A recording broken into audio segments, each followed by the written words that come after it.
titled The Woman Who Was Kept on a Shelf. Spoilers ahead. Watch out and take care. Once upon a time, there was a pretty little girl whose mother would sign her up for every beauty pageant in town.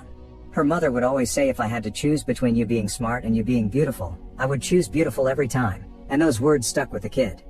This little girl grew up to be the beautiful Amelia, a runaway supermodel with a bright future ahead of her. She is very successful at her job, but she also finds it quite boring, the hours are abusive, and she is constantly bothered by creepy photographers.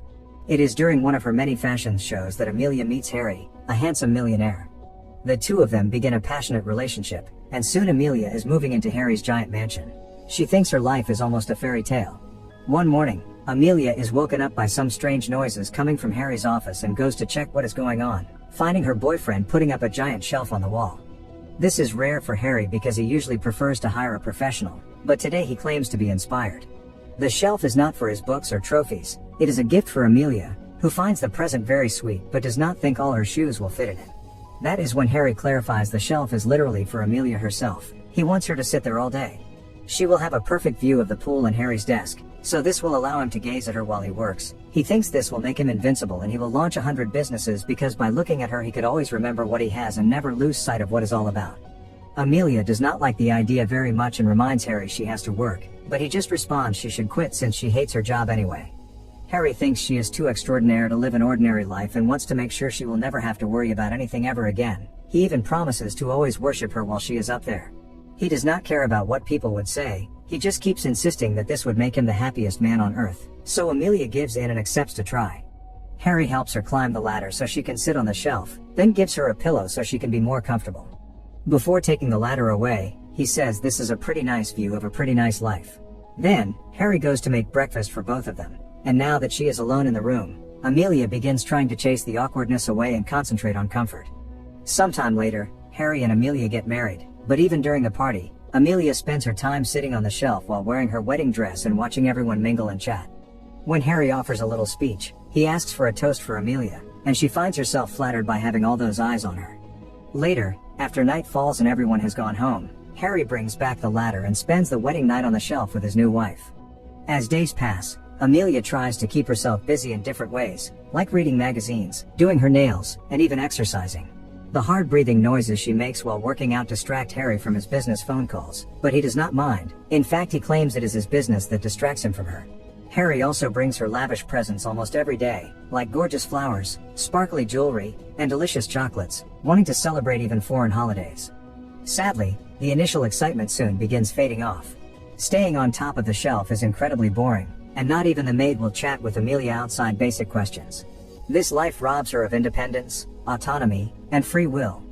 Harry starts paying less attention to her too, only stopping by to blow her a kiss before leaving and not bringing her presents anymore. He does not even notice the beautiful dresses Amelia puts on just for him, and now he is also annoyed by any noise she may make while he works, so he will ignore her attempts to start a conversation and will not even allow her to hum a little tune either. She has become nothing else than a decoration on the wall, a literal trophy wife. One afternoon, Amelia brings out her most glamorous dress yet, wishing Harry would at least glance at her. Instead, Harry notices that the natural light is not reaching his desk, so he asks his employees to help him turn it around. Now Amelia is stuck watching the back of her husband's neck, and she cannot stop the tears from falling anymore. 3 years later, Amelia is still sitting on the shelf. She hears Harry coming back from work, but he does not come to see her. He has grown distant and bored of her. Amelia calls his name and even begins screaming, but this still does not get her husband's attention. This is the last straw that finally breaks Amelia, making her decide it is time to get off the shelf at last. This is harder than it looks. The distance to the floor is not very high, but after so many years stuck up there, Amelia's perspective is quite rapt. As a test, she practices telling her show that she wants to break up then throws it out, but seeing it fall only makes her fear worse. However, she is determined to leave, so she practices with the second shoes and accepts she has to take a leap of faith. Amelia slowly begins to make her way down until she cannot hold on to the shelf anymore and falls to the floor. From Amelia's perspective, it is a long scary fall, but she actually makes it to the floor quickly and unharmed except for some soreness.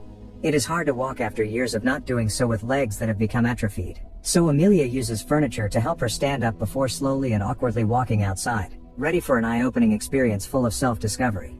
Feeling the breeze on her face again delights Amelia, and soon she begins exploring like a baby seeing the world for the first time.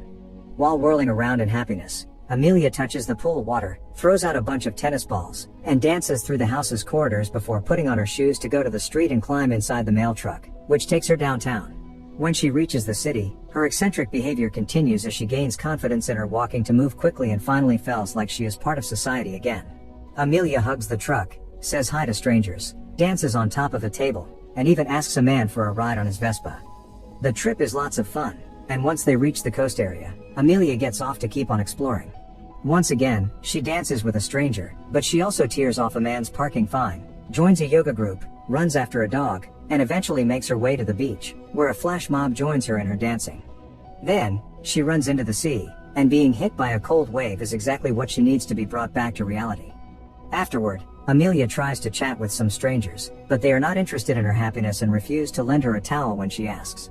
Feeling cold and lonely, Amelia decides to wander around town again until she comes across a makeup store, noticing some women getting makeovers and the state of her own face on the reflection in the window. Her mascara has run and her concealer has all washed away. Wanting to feel pretty again, Amelia enters the store and uses the free samples to clean up her face, instantly feeling better when she does not look disheveled anymore. One of the clerks, Jordan, is impressed by Amelia's makeup skills because she works here and yet it took her a while to get that good. Jordan wonders if Amelia is a makeup artist, so Amelia quickly corrects her and explains her job is to sit like a trophy for a millionaire. Surprisingly, Jordan does not judge her for it, because her mother taught her that what matters is to be happy.